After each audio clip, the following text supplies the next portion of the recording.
Hello, welcome to Cinema Savvy. We are back once again with our weekly Book of Boba reviews with Chapter 4, The Gathering Storm. Now, last week was a little bit hit and miss.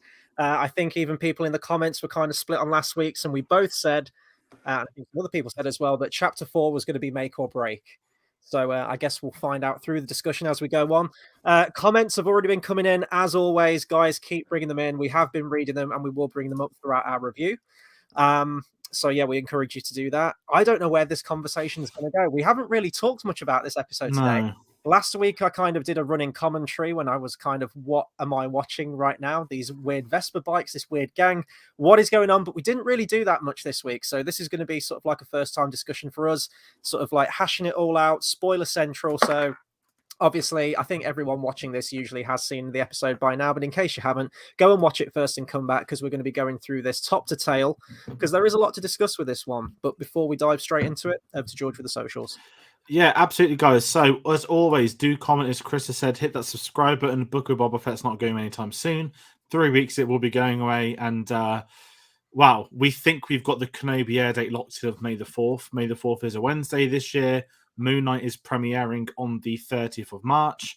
If 2 Moon Knight episodes come out on day 1, then that will finish a week before May the 4th. So May the 4th is probably going to be Kenobi's release date, right? I think that's a pretty fair bet at this point in time. So if you like Star Wars, we're obviously going to be covering that, as we always say. And there is a recap. There's a video on the channel. If you want to be curious about what's happening in Disney with our TV stuff, go check that out from Sunday. We basically went over all our plans for the year. So do that. Hit that subscribe button. Got a lot more Star Wars stuff coming the way. And get us on social media. It's where we announce our videos. Obviously, Star Wars is locked in Wednesdays at 10 p.m. But who knows what other videos might pop out. Maybe there'll be some breaking news one day. Maybe there'll be something else. So do get us on social media. Twitter at cinema_savvy, Facebook and letterboxd.com/cinema-savvy.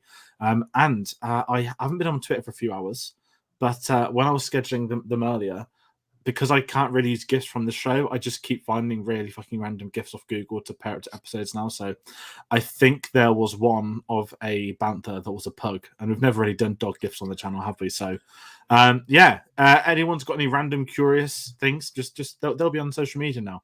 Not that we're down with the kids. We don't do TikTok. Maybe one day, but there has been some great TikTok memes over the last few weeks in regards to Boba Fett. We've got to master Instagram first, I think, haven't we, before we move on to TikTok? Maybe one day we'll make a triumphant return to Instagram. That being said, Chris, I don't think we need to talk about last week. I think we had that out, didn't we? Neither of us. Yeah. That's our longest one so far, actually, which I was surprised to find out yesterday. But we both wanted improvement, and we both kind of my mindset of this series so far has been, I see this as a 7-episode mini-series. I don't think we'll get a season 2. Might be proven wrong, but I'm pretty chill with everything till I know when things are going to get pieced together into that sort of like puzzle. And I think really initial thoughts, one line almost, episode 4's going in that direction finally. I know I say finally after 4 episodes, but that's where I really hesitantly stand at the moment. I don't know what you're like. Yeah, I feel like as every episode go by, we're kind of like, oh, he's going to get to that all-out war with the Pikes, it's coming. And then, episode 2 happened, episode 3 and episode 4, and we still haven't got to that war yet. I do know, I think I did read ahead that Dave Filoni has co-written episode 6 of the show. Okay. So I'm assuming that will probably be the big one. Well, I mean, that goes without saying, doesn't it? 6 and 7. The final 2 episodes of the series are probably going to be the biggest 2, but I know maybe we'll see some crossovers with some other stuff there. And based on the ending of this episode, which of course we'll talk about, and the certain musical cue that kicks in at the very end, I think maybe we'll get that crossover. But initial opinion for me on this episode, a marked improvement on episode 3. I will say that.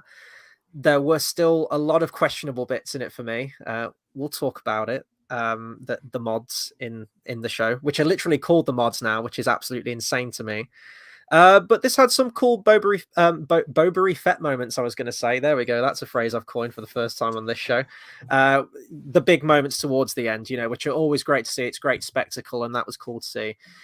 I will admit that I was a little bit confused with the time frame of the flashbacks in this one, because I was surprised that at this point, episode 4, we've pretty much caught all the way up to Mando season 1, with I think when you first get that musical cue that comes in for Ming-Na Wen's character, it was the Mando theme, wasn't it, that plays like a little bit.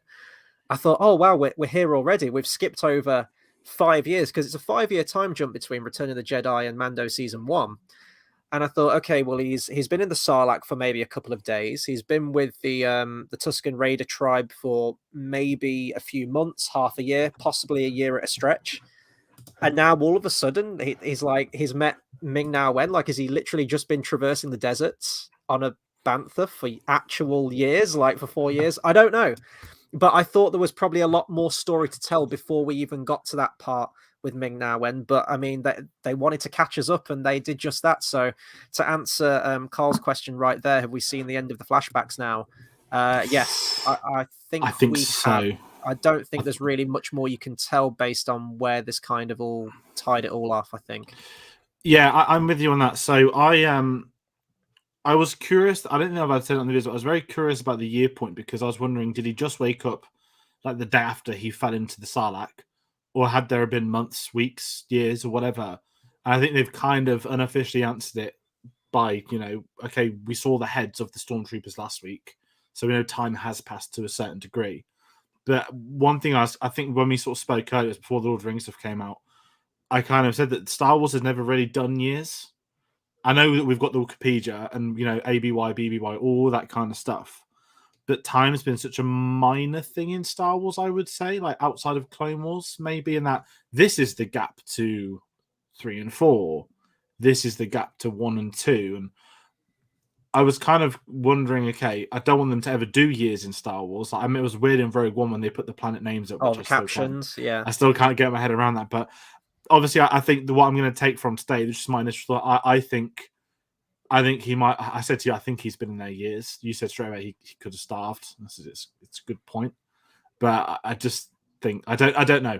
That's my genuine thing. So I'm not fussed, but I'm curious about time wise, because it does look like he spent a lot of time with the Tusken Raiders, which is really cool.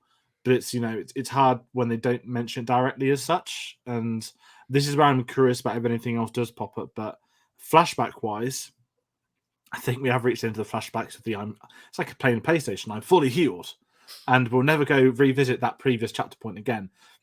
But my biggest, it's not even that big a criticism. Obviously, I kept saying every week, we're going to end the flashbacks with the whole Bib Fortuna stuff.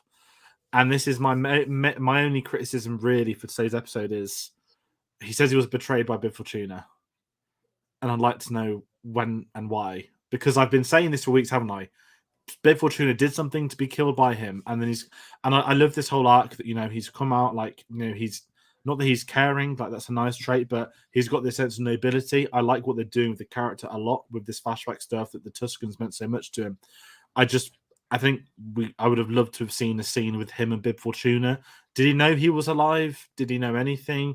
How did he get betrayed? Because as far as I'm concerned, he was on that sail barge making money and talking to all the women at Jabba's palace too. So it's one of those kind of things where I feel like I know a lot of people haven't liked the flashbacks, but I wish we had like one more flashback scene. Does that make sense? Yeah, I honestly thought they'd keep it going throughout the whole series. I thought we'd get to a point where they still hadn't covered all of Boba Fett's 5-year journey. Even by the end of season 1, I thought they'd leave the door way, way open for a season 2 where they could still tell more of his story. So that's why I'm really yeah, and I think, even let's say he did spend years with the Sand People. I don't think that they effectively got that across on screen, because we really only spent one proper episode with them, and then the next episode they were all killed off screen. So you never really got that sense of time. You never really had a montage or something to show that he's been there for years, or any kind of drastic aging or anything like that. So it to me, as a viewer, it felt like a couple of months. So that was completely just all over the place at the beginning of this episode. I didn't know whereabouts we were in time, what we'd missed, and everything like that. We have had some questions come up, and I don't know whether to bring them up now, because I've just read Firebrand's comment, and that is a very, very valid point right there, which I didn't even consider. Why did Boba go back to look? Why did Boba go back to look inside the Sarlacc for his armor when we saw him climb out of the Sarlacc with his gear on? Did he just chuck it back in? That's a good point, because he got assaulted, didn't he? And all of his armor got taken off and robbed. So, I mean, he remembers. It's not like he's got amnesia, because he remembers that he was in the Sarlacc. So, yeah, very strange. I don't know if I have an answer to that one. I think I need to rewatch, but I think when he comes out, he like collapses, and then the Jawas take off him in his sleep, and then the Sand People take him. That's a good point. But Yeah. so I guess it depends, but I'm just gonna go back to what's in episode 1. I just love the logic that they kept that the Jawa stuff intact. They kept all these stuff with oh god, have I forgotten Timothy Oliphant's name? The character he plays. Oh Christ, you're asking the wrong person Yeah, here. That's a but you fun know what I quiz mean. question I right there. like the fact they kept that stuff consistent. So I need to watch episode 1 again. I'm curious about rewatching this whole show when it's done, because I wonder if it will flow quite nice like WandaVision did when you sort of binge it before the ending. But talking flashbacks, I think we'll go through it. Not A to Z. That sounds a bit too in depth, but we'll go through the big story points. And I guess the first one, which was a big jump for me, was Ming Na Wen. We've said she had nothing to do with all series, and I'm glad we got a lot more of her. And this first one up, and I was like, oh shit, that's Mando season 1. And I was like, that's that episode in Tatooine. And I was like, okay, we're here. And that's my reaction. It was like, we're already at Mandalorian. Like, again, are we a few chapters away? I don't know. And we got the mod shop. And I'm going to say this, so you sent me a video. Very weird atmosphere. I honestly was convinced it was going to be like a really famous actor playing the mod guy as like a comedy jump in for 2 minutes. Like it looked, I thought like I was expecting, because if anyone follows Lakeith Stanfield on Twitter or Instagram, he does really weird videos wearing wigs. And I was like, are we going to get like a Lakeith Stanfield Star Wars joke? Obviously we didn't. But the mod shop was weird. Mainly because it's so cyberpunky, and I don't mind it to a point. Not that the concept of cyberpunk in Star Wars I'm not against. It's just very weird seeing like Tatooine. And that's how I've kind of felt like last week as well. And you mentioned to me they've called them mods, and this is mainly me being dumb. I'd completely not forgotten about last week, but I just didn't put the 2 and 2 together. Oh, it's mods because of the Vespers, because they've got a Vesper in that scene. But I just thought of it, like they're modding their bodies. Well, that's like, what. It was a bit on the it's a play nose. on word. Yeah. Yeah, so it's like double-edged sword, isn't it? They can pick one, whether they want to pay homage to the other. They've still picked the one they can get away with. And I didn't like the montage. I like the fact we got more of Ming Na Wen, because I think she's been underused and she got a lot more to do in this whole episode. And I like seeing her in this series. I really want to like a character. We've just not had enough. So maybe this point onwards, we're going to get a little bit more character development, because that's probably been my biggest criticism of the series so far. Yeah, no, I'd agree completely with that.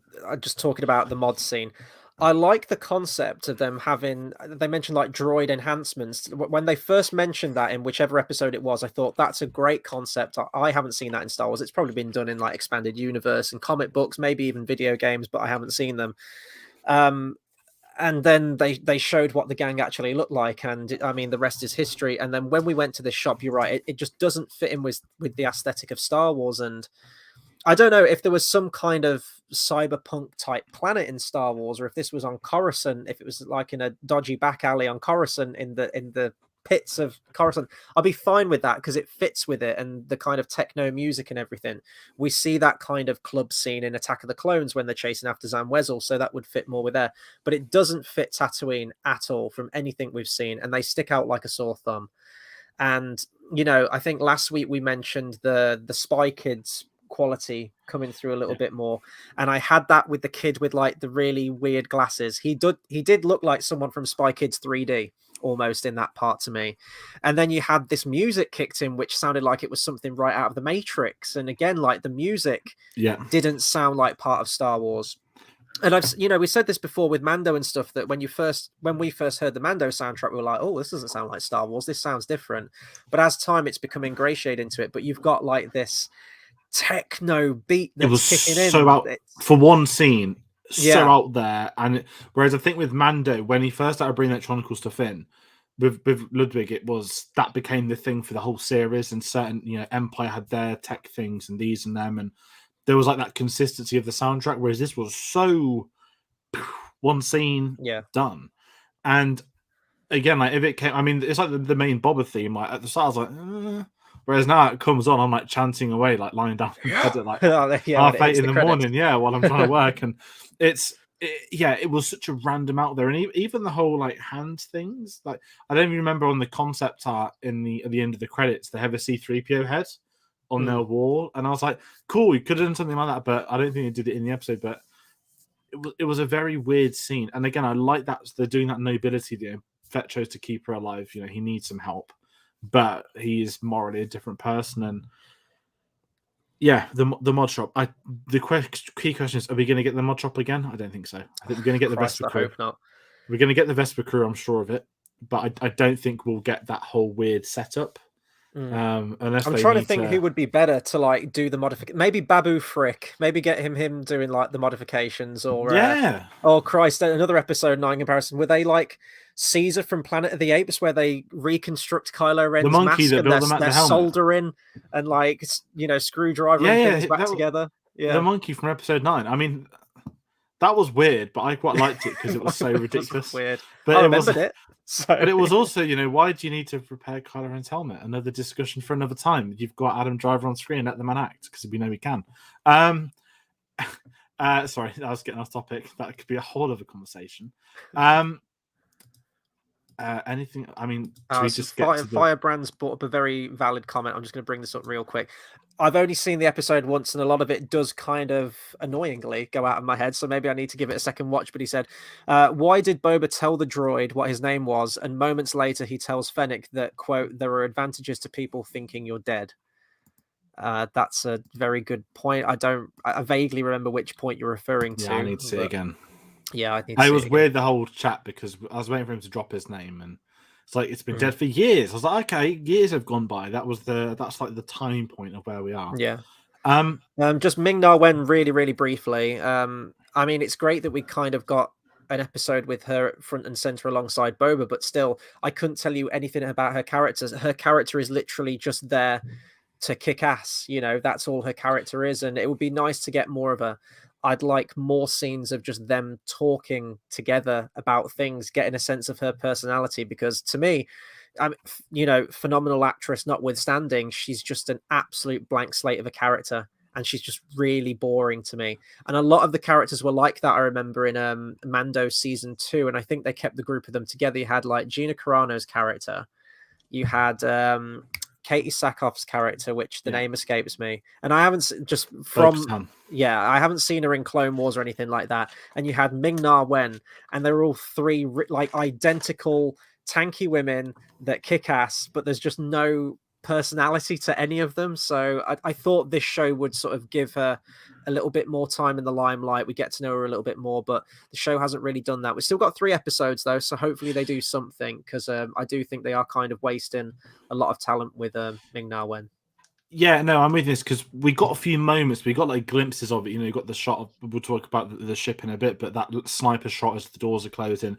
You got some moments, but we're just waiting for that, like, not meatier thing, but there's almost their relationship, her and Boba's fascinating, because it's not love interest, which is the most important thing. It's almost like the respect between two people, and you want to see that develop and see what they do with it. So I'm holding out hope.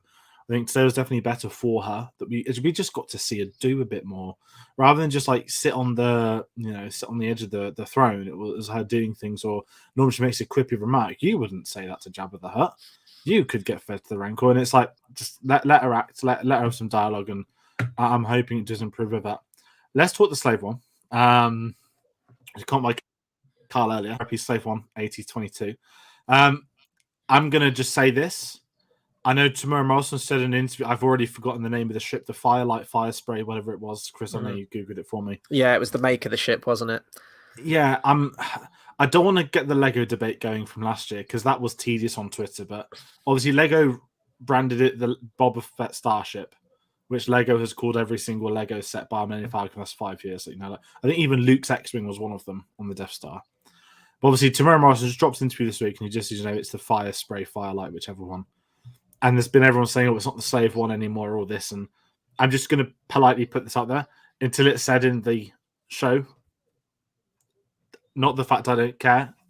Don't worry about it. If he says it, then we'll have the discussion. But, my legacy as a kid to slave one, so I've always just called it the slave one. Even though the Jango Fett silver version is much nicer. What do you think about that one? Slave one. I mean, if they do officially change the name and say, "Oh, we can't say Slave One anymore because we're gonna offend a certain," then that will be a problem, and I will be annoyed, because I hate when they sort of censor things in retrospect. And it's Star Wars, for God's sake. It's a ship that's called Slave One. Like, why change it? As it is at the moment, if it hasn't officially been done, I guess it is just kind of this nebulous area. But it did raise concern with that, but be clickbait articles or whatnot, or just reactionary people. Yeah, but I am in the camp if they do change the name and say, "Oh no, we can't do this anymore. We're distancing ourselves from the name Slave One." Then yeah, that's a problem, and it's absolutely stupid, and there's no point in Disney doing that. As it is at the moment, if it hasn't been officially said, then I can't really pass comment on it. But it is interesting that it's getting people worked up, as Star Wars often does. Sometimes quite rightly so. Other times, yeah, it's a little bit pointless. But yeah, I just to get out, because we know the ship's back today, and we knew it would happen, right? We kept seeing the vision of young Boba. They've actually released not to sound creepy. Temuera Morrison's been dropping loads of photos on Instagram this last week, and they've actually got the kid actor that's played Boba in this. I think they've CGI'd his face a little bit to look a bit more like Daniel Logan was when he was a little bit younger. But Cole did drop a comment about that, actually, just really quickly, saying that I did think we get a flashback with the young Boba, as Daniel Logan has been very active on social media promoting the show. This is what I mean with a show centered on Boba Fett. I thought everything was on the cards for Boba with his flashbacks. I thought we could get flashbacks to seeing him as a young adult and everything. Imagine like we get dropped in the bat tank next week and he goes, "I've been getting new dreams. This is what happens between episodes 3 and 4." Oh, and Ming was like, "What?" Love that. And then we'll get Alden Ehrenreich's Han Solo in. We'll get the spiritual sequel. Let's talk the ship now. I think I just can't remember if we're live. I'm so sorry. I've not that blanks, but we had a little bit of a chat before. We mentioned that the ship's at Jabba's palace, and he doesn't know it's not Jabba's palace, which was really cool. He just found out that Bib Fortuna runs it now, which I quite liked, that little mini bit of knowledge drop. But Carl put a comment about the Jedi Fallen Order game. The little 3D map looks like that. Absolutely, that's what I thought of straight away when they map all the guards. I liked the action set piece of getting the ship back. I fucking love the knife droid. He must have a name. Someone's gonna have a name somewhere. I was expecting him just to I can't remember. Is it in like Ratatouille? There's been a film of some kind where there has been a droid or robot that is made of knives. And I feel like it's a Pixar film somewhere. Or is it a chef maybe in a Pixar film with 8 arms in Monsters Inc.? I don't know.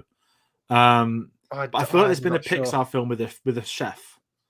That probably would be Ratatouille, wouldn't it? If you had to go. Oh no, was it in Finding Dory? Was there an octopus that was a cook or something? I can't remember. This is a really random discussion, but there was just something really cool about it. We loved the pilot droid from the train episode, who was great. And we just had the knife droid. And I was like, I've never asked to see cooking in Star Wars, but it was quite nice to see the preparation. And there was the little weird mouse. It's not a mouse droid, but the weird droid that he was running around chasing. I thought it was Count Dooku's pilot. It's not. But there is a droid of some kind, which I do need to find out what it's from. I think it may be Clone Wars. Sorry, I was in a comment by Carl. I'm going to check. I haven't been on Twitter this afternoon, Carl. I'm going to have a quick look now. You check your Twitter. Yes. This whole droid sequence was the knife. That was it. It did the 4 arms and started spinning. That is 300% an intentional General Grievous reference. It just spun, and I was like, incredible scenes. I'll try spinning. That's a good trick. It works for some people in the universe, right? I love the chef robot. The chef robot was fantastic. No, I'm chef in Finding Dory. I'm gonna find out what film I've seen a chef fishing. Keep talking. Sorry. This is great. I love the chef droid. He was my favorite thing, and it was in Jabba's palace, right? So it was like a little peek behind the curtain. It was just like, oh, so this is where they prepared all of Jabba's food. So I thought it was cool to see some extra rooms in the palace that we haven't seen before. I didn't like the little comedy shtick of the little one running around the kitchen and him holding it up against the wall. That was strange to me. But I did like seeing some new droids in Star Wars, and not the annoying one with an agenda behind it from Solo, but like an actual cool functional droid that was just fun. It was kind of ridiculous with all of its meat cleavers, but I mean, if that was coming towards you and spinning around, you'd be terrified, wouldn't you? So I thought it was cool. It was fun. It's the chef from Monsters Inc. that's cooking all the. The sushi thing you're talking about. Yes, yeah. Sorry, that's such a random thing to go off, but no, it's nice seeing these things, and that whole sequence. Yes, it's maybe more comedy relief and stuff, but I think it's needed a bit more of that. Some people have sort of complained that the show is maybe too comedic and unfaction, but for that kind of sequence, we know they're going to steal the ship, so just have a bit of not fun with it, but that whole set piece, I think, what if it had just walked into the ship, kick-started a fight, and then left, that would just been like 2 minutes stalling. But we got what I think we said the prequel references in this series have been exemplary, and I know you don't want to hear it, Chris. But every week this series goes by, not only does it validate the Star Wars special editions, but it just seems to validate like the meme culture of the Star Wars films. And it's the whole like Temuera Morrison's Boba Fett thing. Like you go back to, I don't think we had the chat, but when they replaced the original voice with Temuera Morrison, there was all that major aggro online, and fuck knows what it would have been like in 2002 if Twitter was a thing when Boba Fett was a child. But a lot of these George Lucas changes or choices, I guess you could say, for new things, I think in retrospect, okay, we're 20 years later now, it's really starting to pay off. And I don't know if that's a completely different conversation maybe that could make the same video, but one thing I'll say with this Disney era is, okay, get past Force Awakens. They've really come on board with the prequel stuff. Mm. And I think that's where I'm getting a lot of enjoyment out of now. It's like not the fact they've had validation, but it's the people making it that are now validating it. Maybe I sound a bit over the top in saying that, but you kind of see where I'm coming from. Yeah, I mean, if you're looking at it sort of like in canon wise now, then yeah, but my standpoint is, yeah, he's a clone, but just because he's a clone doesn't mean he would have exactly the same identical voice as his father. If he grew up on a different planet with different dialect, completely different speaking, he wouldn't just sound like Temuera Morrison just because he visually looks like him. Do you know what I mean? So that's where I was like, the voice can be different. And I think it is a shame because now people aren't going to know, like, Jason Wingreen, like it does take his credit off that original film. And I just think it was a cool voice in the original. And I do miss it. And I think also just because of the fact that they've never properly, officially released the unaltered versions. And I don't think they ever will, sadly, at this point.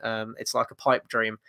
It does kind of erase them from history and all those original actors in that have now been, changed or replaced or whatnot. But yeah, if you are looking at sort of the modern day broader spectrum of the canon of Star Wars and the continuity, it's the same with the Sarlacc as well. In the original version, It didn't have a beak, and then that was added in the special edition. We've got a beak in this, so I guess you are stuck with a beaked Sarlacc pit. If that's not your thing, then tough, get with it. But it worked in this one though. I'll say. I mean, it did. That's a good segue, right? Let's talk the Sarlacc pit. I loved this sequence. Oh no, was it? Oh no, sorry. He killed the bikers before. Not right much before, of a conversation piece. Yeah. Not much of a Thanks for the great concept art for the thumbnail. It was like a Mad Max moment, really, wasn't it? Just seeing the biker going over the desert, and yeah. And I think we'll get to the seismic charge, but I think when they did the ship last year, it was so incredible to see it because again, it was that sound effect from 20 years ago.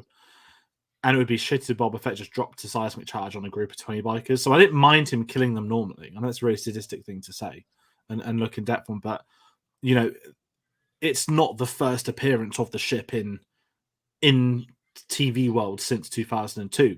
This is the first appearance since Mandalorian season 2, but it's the first time Bob had it back in a few years. So I didn't mind the whole sequence. I know that some people said they killed them off too quick. I understand that as well. I didn't think that's that, but the scene we got after was bloody phenomenal. I don't know. I forgot the name of the person that directed the episode, Daniel something, but just that shot of the Slave One and angle peering into the mouth of the Sarlacc was just visually a stunning shot, and I really enjoyed the sequence. But I just loved what they did because we know it's a ship, we know it goes flat, we know it goes upright. But just seeing it being used slightly differently, and it didn't feel like horror. Like the stakes weren't there deep down, but it's about the build up to the seismic charge. How naturally can you use the seismic charge? We've had a beautiful version a year ago. How are you going to make the seismic charge different? And it being the thing that's killed the Sarlacc, but like the underground ripple effects, I just thought was beautiful. We got the sound effect, we got what we wanted. And I didn't spoil it for you. I had to like triple check that you'd got to that scene. But yeah, it was one of them where that scene there was just like the perfect thing. And I think the flashback stories have earned that you've got to this point. Like he's returning to the belly of the beast, and he's got his revenge. Well, technically, I did kill it though. Yeah, it's like going back to where it all started, really, isn't it? Kind of thing. Like he started climbing out of it, then he returns to get his revenge on it almost. Yeah, so the director is Kevin Tankarian. I don't know how you pronounce his surname. He's the guy who directed the recent Mortal Kombat film. I say it came out, was it like earlier last year? Oh Like, no, I think it was another one. I think it was like 10 years ago. He's done a lot of oh, TV was it? work. Oh, okay, my bad. He was meant to direct Mortal Kombat, but chose not to. But he's done. I think he did a bit of Luke Cage, a few episodes of Arrow. He's done a lot of the action TV shows. Oh, it's a web series of Mortal Kombat. Yeah, my bad. I just saw Mortal Kombat. I thought, oh, I bet it's the new film, but no, apparently not. I thought it was a well-directed episode. I think the action scenes were filmed very well in this one, for sure, compared to some of the other ones.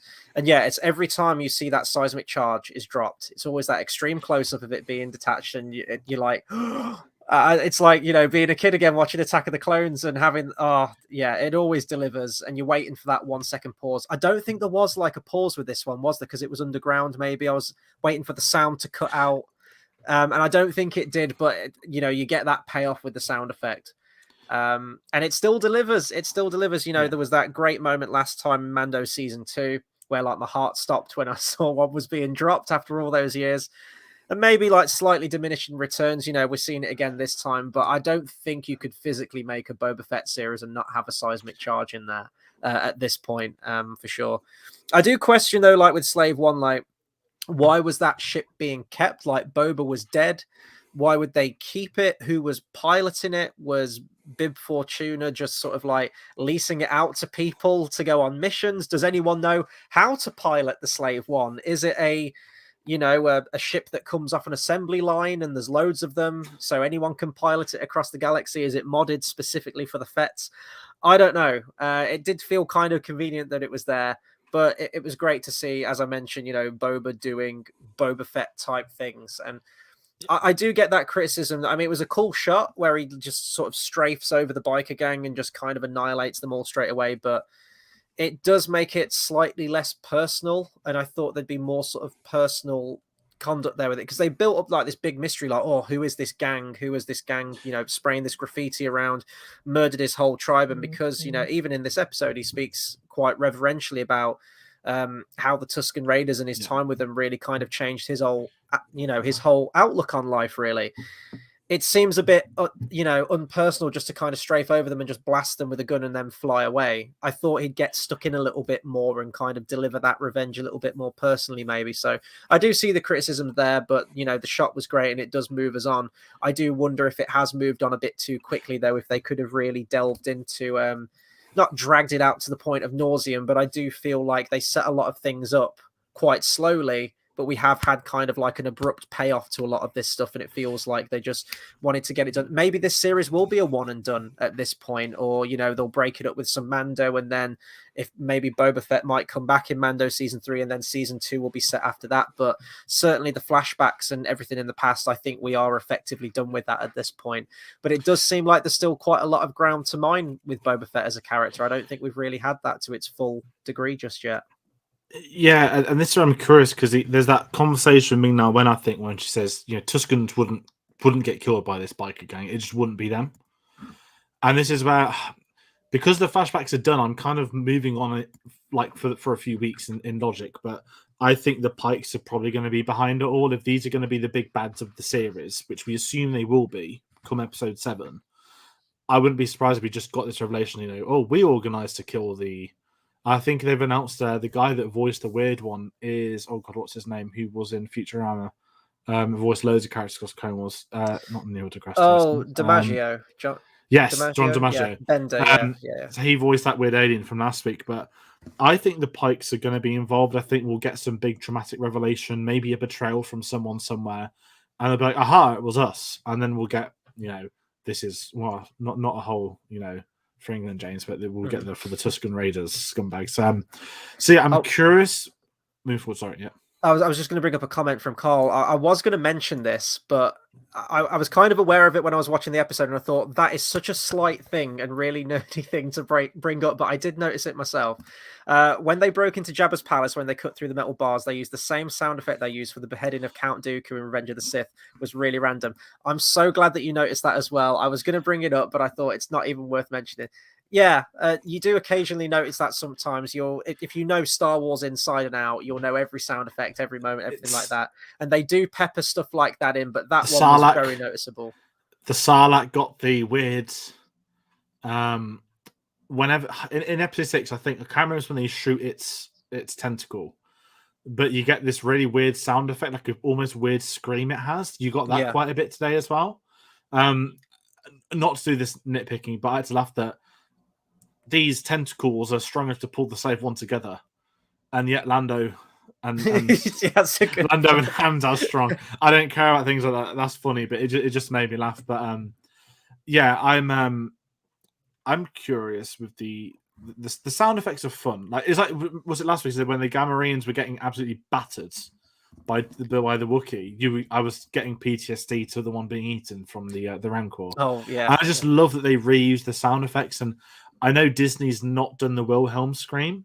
What they famously there's a new sound effect which has been used in every Star Wars property since they took over, but no one's been able to work it out yet. And I'm really surprised no one's worked it out. It's been in everything now. So if someone really does Star Wars, though, and I know the gutting thing is, I remember seeing Rogue One. We saw it opening night, didn't we? And there were at least 3 places in Rogue One, at least, where you could easily slip one in. And I was kind of expecting to hear it. It's part of Star Wars. I quite like it. I think what I will say about the Gamorreans, though, really quickly, do they always operate in pairs? Like, they need to send more of them because they don't do anything. I've never seen a Gamorrean guard be effective at any point, apart from, wasn't there like a wrestling squad one in Mando season 2, episode 1? Yeah. Like, that's the only time that I've seen them be somewhat effective. Like in when Luke shows up in Return of the Jedi, it's 2 of them. His 2 bodyguards in this one to go on patrol in this one and then just get taken out straight away.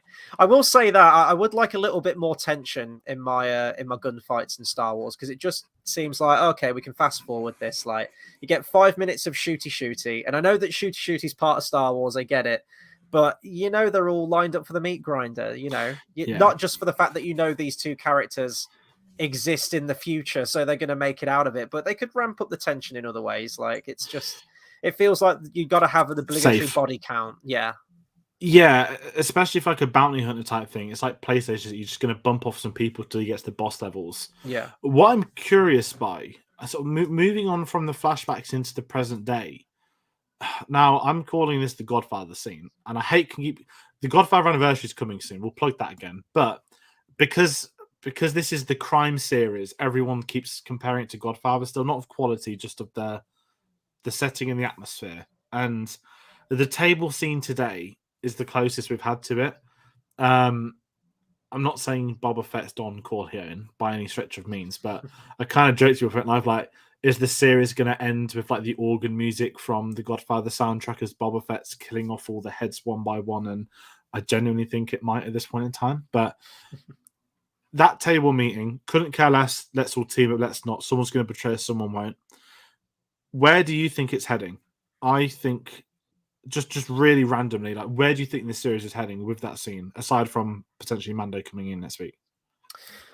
I do think they are going to sort of honor his allegiance, because I think by the end of it, they say that they won't join him, but they'll remain impartial, right? They'll remain neutral and not try and cause any grief or anything like that. I think they'll stick to that, honestly.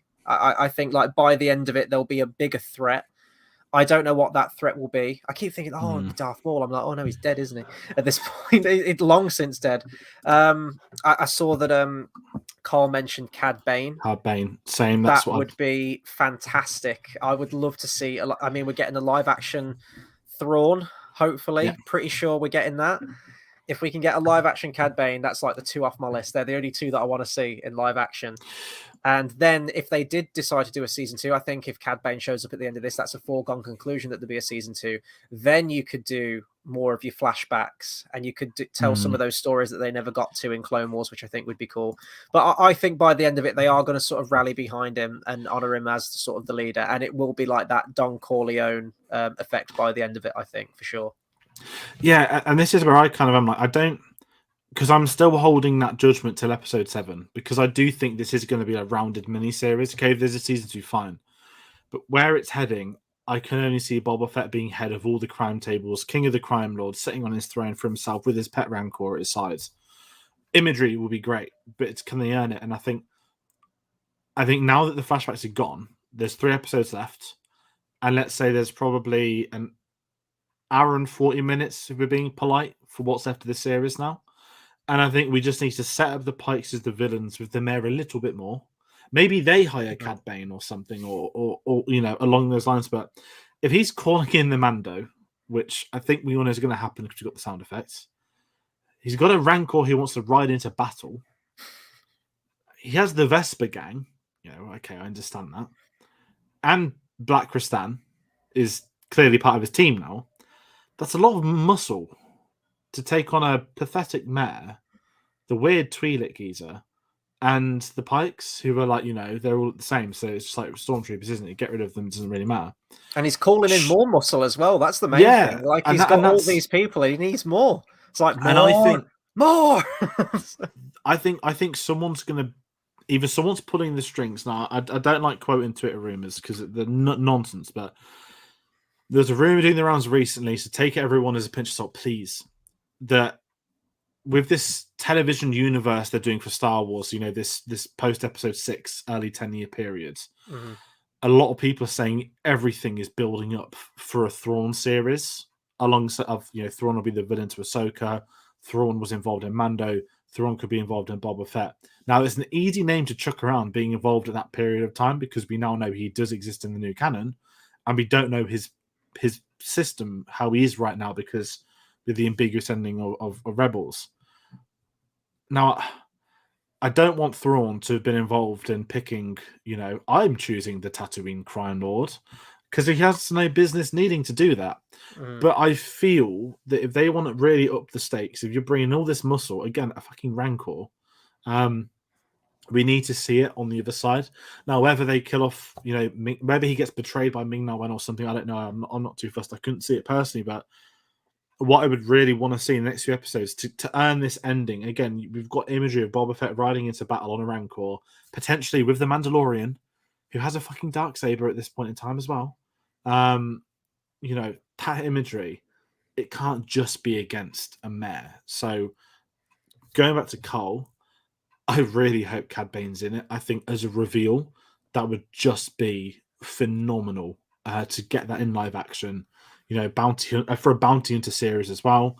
I know we've had Trandoshans in this episode, one of which got a funny fate. But I'm okay with where the story's heading. I just like the stakes to go up a bit more, and it needs to go up by having some credible opposition.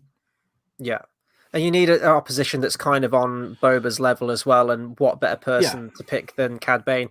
I think whoever's behind it all, hopefully it's not Palpatine. Imagine like Palpatine's behind everything. Palpatine's behind the Pikes. Of course he is.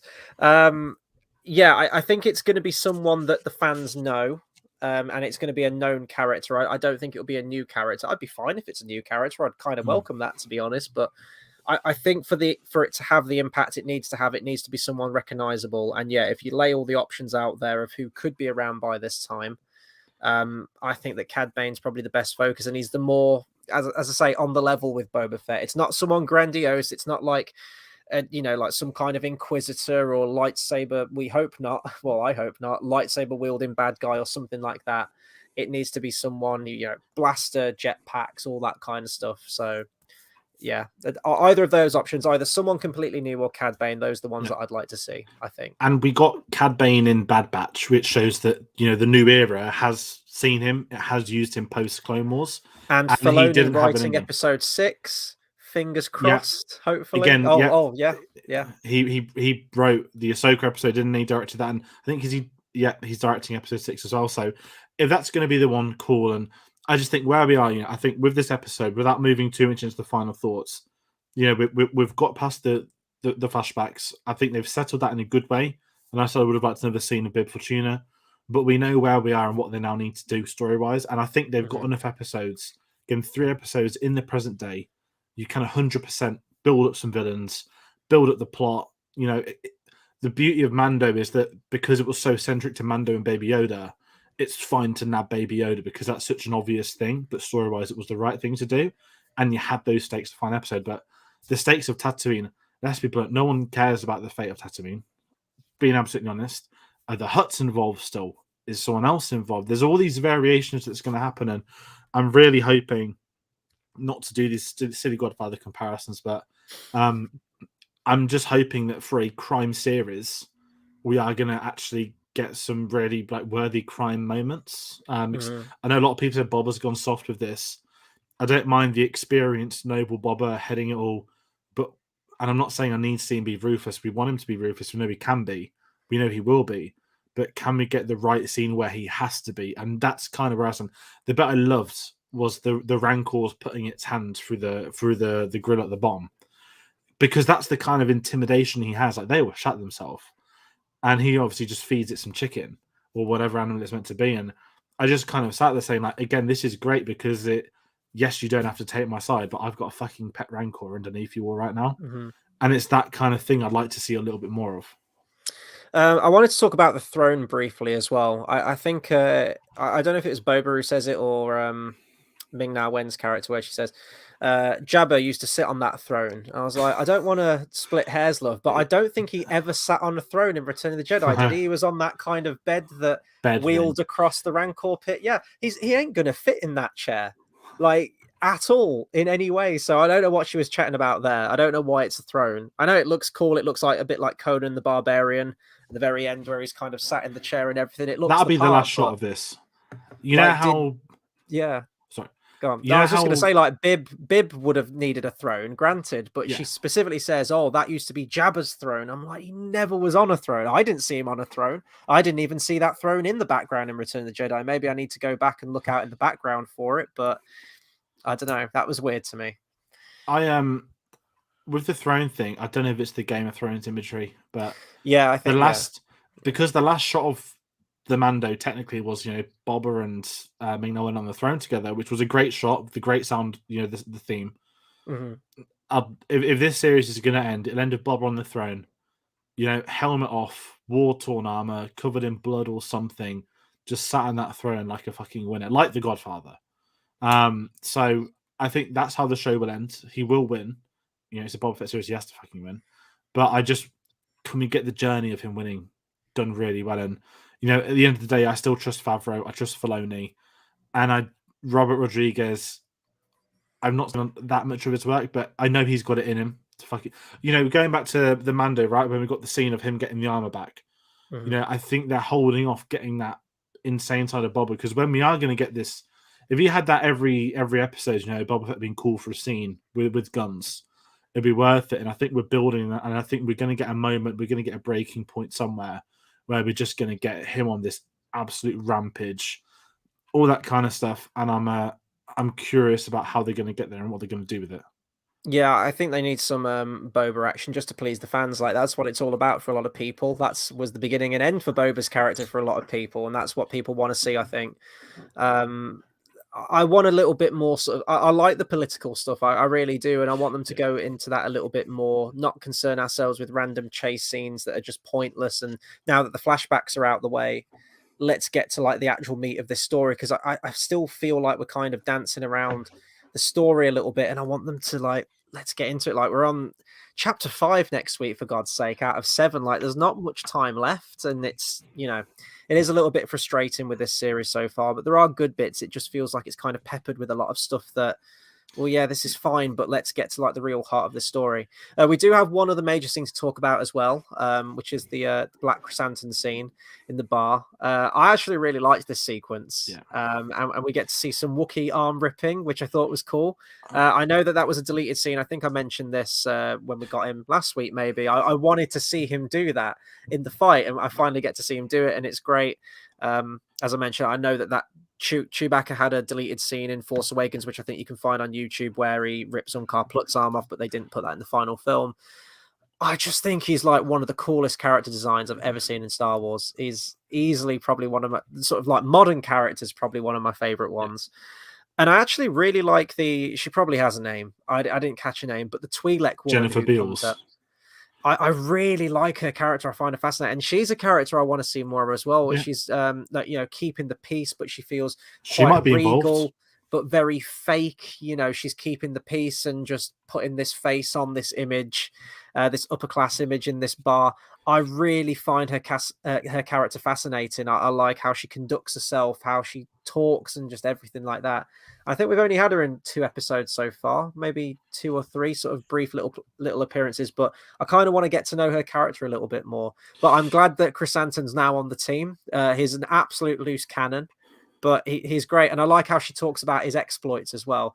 I'm sure some of those are in the comic books, and a lot of the comic book fans might really enjoy that stuff where she's, you know, you were a gladiator, you were a champion, you've done this and that. Don't kill these people, you know, or rip his arm off. This is beneath you, but he does it anyway. Love that. I didn't think they were going to go ahead with it. I thought they were going to tease it and not go ahead with it. But when they did it, I was like, yeah, this guy's cool. I like him. I loved. I don't know if you've got to the Clone Wars arc where you've got the Trandosians kidnapping Wookiees. So it's a bit like Predator. So the Trandosians would kidnap like Wookiees or different types of people, and they'd take them to their planet and they would hunt them. Like they'd get literally airdropped in, and the Trandosians' kids coming of age is for them to go out and hunt the Wookiees. Is that why you picked a fight with them then, do you think? That's what I thought. So I was there watching. I was like, oh my word, like this is like the Clone Wars, like, oh, well. And it was amazing because it's not that character, for anyone says it, but I was like, fuck, they're bringing in like because the Trandosians are all like, there was a joke in that someone put in episode 1 is that, you know, doesn't matter if Trandosians being nice, you can't trust them because they've been designed to be like that. Not like story wise, just like, you know, the look of them, how they speak as well. And I was just loving that Black Chris Hansen was just pissed off just watching them like gambling. And it was a really cool scene. And again, you know, if everyone, you know, I'm sure the Gladiator Pits probably is a comic thing, maybe, but just the limited stuff I know, just what they did with the Clone Wars stuff, like how Wookiees see Trandosians, I just thought that was a really cool moment. And you don't see, I didn't know that, so I thought he was just he wanted a bit of peace and quiet in this bar. Things were causing a ruckus, and he was just like, I've had enough of this shit, and he just went over and annihilated them. I didn't know there was that backstory, but that's quite cool. And that works as well. I think when you get references like this, where maybe it's not meaning to reference a Clone Wars episode, but you can take different things with it, versus in some shows, if you didn't read the comic, you won't get it, but no one needs to know anything else. Just the fact that he's in a bar and he's pissed off. And yeah, the arm ripping thing was great. And I think it like lands opposite him as well. But just the Trandosians, the designs of them. I mean, I think Bosk's costume was originally a Doctor Who costume that was just like used in the past. They took it and used it, and it was cool. that random. But like the design of them, just getting them in prosthetic. I like that scene. I think I'm glad we're getting more, because we kind of said last week we didn't want him just to go away and never be seen again. But if he has got a pass away, could he betray him? Would he take a higher pay off someone else? Maybe. He is a bounty hunter. So again, the muscle's really building on Boba's end. And again, if it's going to be Boba on a Rancor with the Mandalorian, with a Wookiee, you're going to need more than Cad Bane to stop that, I think. Oh yeah. I mean, Cad Bane's going to have a lot up his sleeve. Yeah, I imagine he's probably going to bring the big guns. He's going to have to. My question is, so with that Mando music bite that we get at the end of it, do we get Mando next episode, at the very end of the episode, or do you think they're going to save him and show up in episode 6? I think we're going to get him.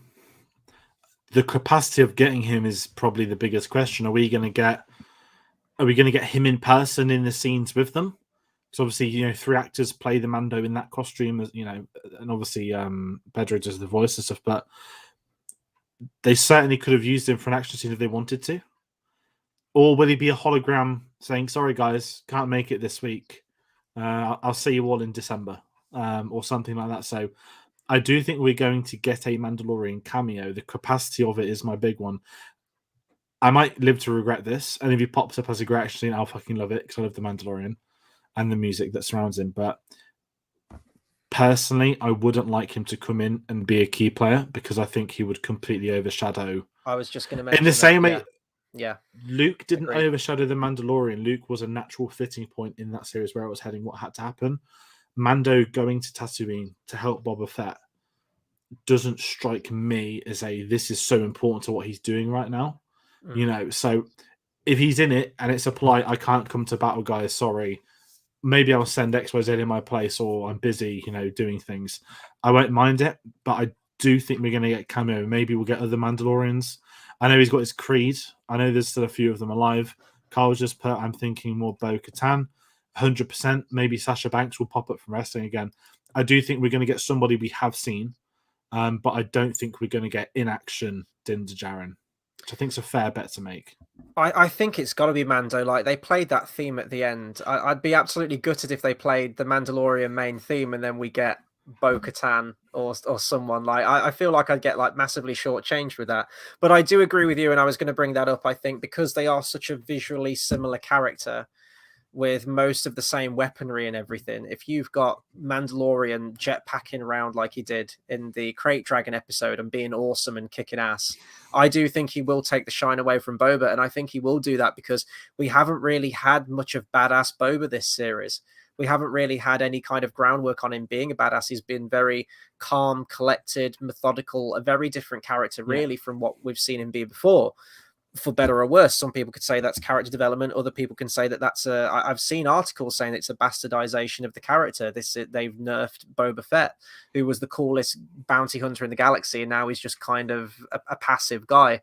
And I think because you have had that for so long, if Mando showed up and was, kicking ass, taking names and everything, everyone will go, "Oh, Mando's so cool. Why haven't we had this from Boba Fett?" And I think by doing that, and because Mandalorian as a series is more popular, certainly with the casual viewer as well, and has got a lot of new Star Wars fans on board, I would say, even through Mandalorian, he will take the shine away from Boba, which shouldn't happen in his own show. So I think it will be Mando, but I agree with you. His capacity will have to be somewhat limited because I don't think he can go all in, guns blazing, whatever he's doing. He needs a new ship as well. He does, and I really miss that ship. I still wake up at night crying, thinking about that ship getting obliterated. It's such a cool design. It's probably one of my favorite Star Wars ships, in all honesty. So yeah, I just want him to get exactly an identical ship. I just want that ship back. No one's ever really gone, including spaceships in Star Wars. Boba got Slave One back. Mando can get the Razor Crest back. Anything's possible. Yeah, that'd be. I can't go with you. The ship blowing up. I forget that happened. Sorry. This is maybe Fennec's killed off. That what turns him back. I could see it. You're losing kind of your main female character in the show, though, aren't you? And it's a bit of fridging as well. It'd be a bit easy, I think, just to kill her. Now, if the episode opens with this great scene, like, you've changed my life, Boba. You're this great man. I'll be like, all right, you're off in a bit. See me now, man. But if they do kill her this time, it has to be done properly because she's kind of already come back once. But personally, I can't see it. I think Ming Na Wen's just like a solid addition to Star Wars. Granted, we've not had enough from her. If they want to tug at the heartstrings, you kill the baby Rancor. Which you kill the Rancor, as I was just going to say, yeah. And then we get a redo of the scene of the Rancor Keeper just crying over the body. I mean, that's what you even. One thing we're not spoke about really randomly, Boba and the Bantha today was just beautiful. Like one thing this series has done, I never cared about Banthas before. I've always liked their sound effect. But we had the animatronic head like eating the food with him. And I just love the fact that Boba just likes animals and hates humans. And I fully agree with him, if I'm being absolutely honest. But it's those little moments that I think I'm just getting a lot more enjoyment out of with Boba Fett. And it's things that, some people weren't like that. And I completely understand that you don't see Boba Fett feeding a Bantha. But it served him well. The Bantha's family's all dying because they used to take them to the train every day. They would get shot. This geezer survived it all, and he didn't want to leave him. So just a quick shout out to the animals of Book of Boba Fett.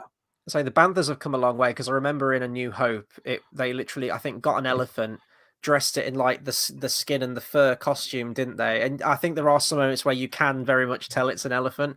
I mean, they worked with what they had, but now I think it is it just a full-blown massive animatronic they're using? Is there a little bit of CGI involved as well? I'm not sure. Whatever it is, it looks both. Great. Yeah. Yeah, probably both. But I just want to get the animal conversation out there. Maybe we'll get new animals next week. Who knows? But yeah, I don't know if I can speak about this episode anymore. Have you got anything else to add, or?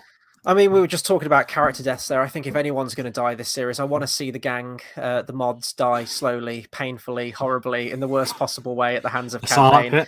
The Sarlacc pit's gone now, unless there's another one. Unless there's another Sarlacc pit. No one's ever really gone. Maybe the Sarlacc pit's still alive. Who knows? But no, I want it to be Cad Bane, and I want him to just murder that gang in the most ruthless way possible, and I'll be back on board. I'll be like, okay. And I want him to like destroy the bikes while he's at it as well. Maybe destroy the bikes first in front of them, then go in for the kill.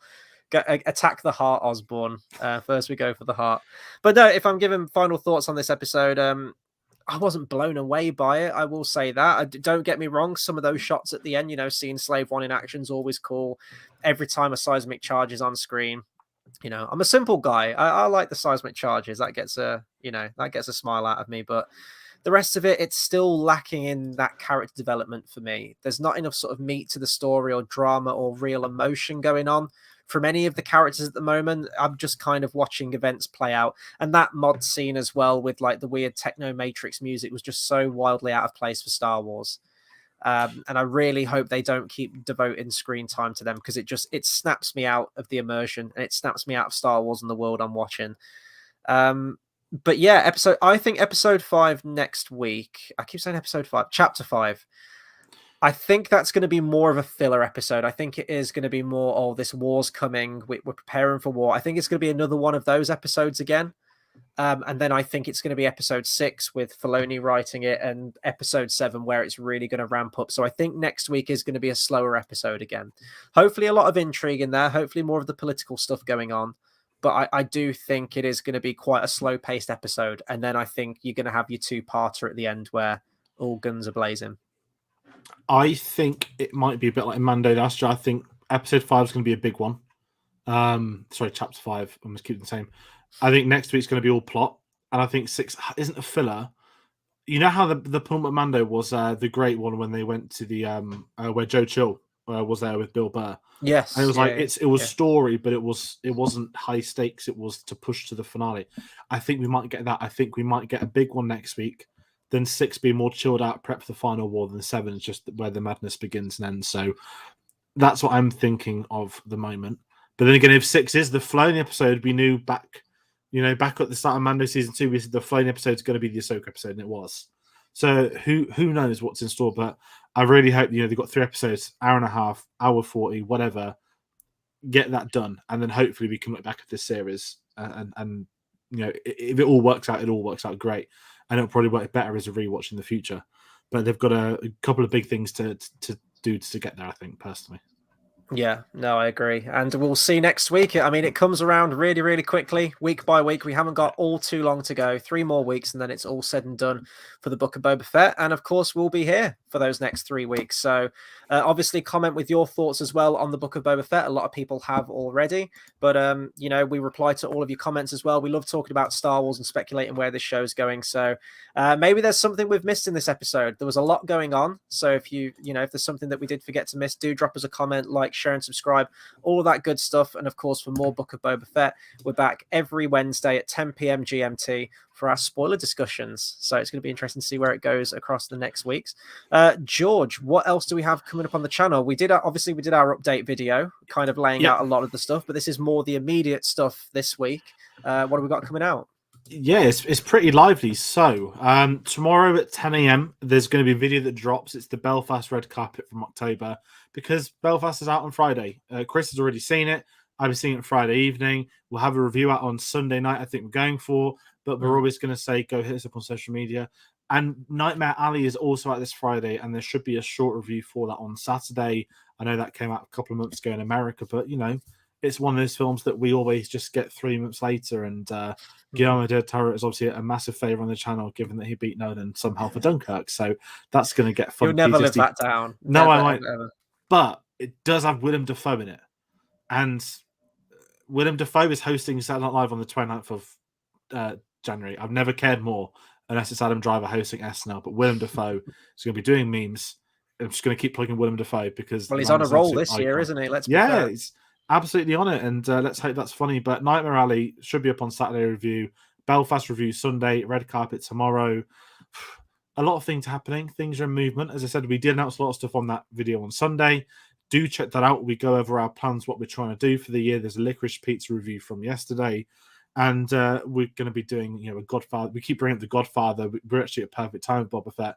We're doing a Godfather trilogy review in March for the anniversary. Steelberg retrospective, which is on the end of March, heading into November.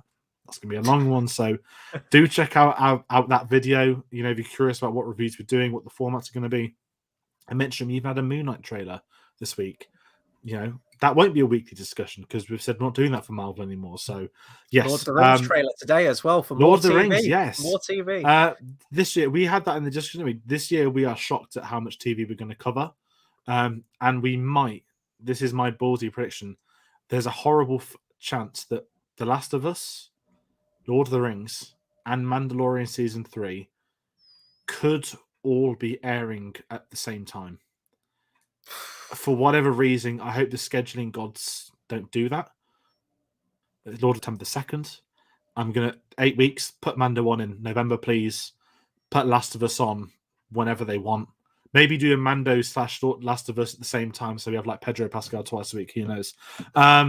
I mean, if that happens, we'll be officially changing our name from Cinema Savvy to Television Savvy. Like it's going to happen if it comes to that fate, but we hope not, because we need lives as well, right? And we also actually need time to get all of these television programs watched. Yeah. But it's a big year for TV and Star Wars as well. You know, we mentioned Obi-Wan Kenobi, Cassian, whole bunch of stuff, and that's not even including some of the animated stuff that's coming out too. So if you like your Star Wars stuff, as I mentioned, Book of Boba every Wednesday, but of course we're going to be covering all these shows throughout the year, so do hit that subscribe button.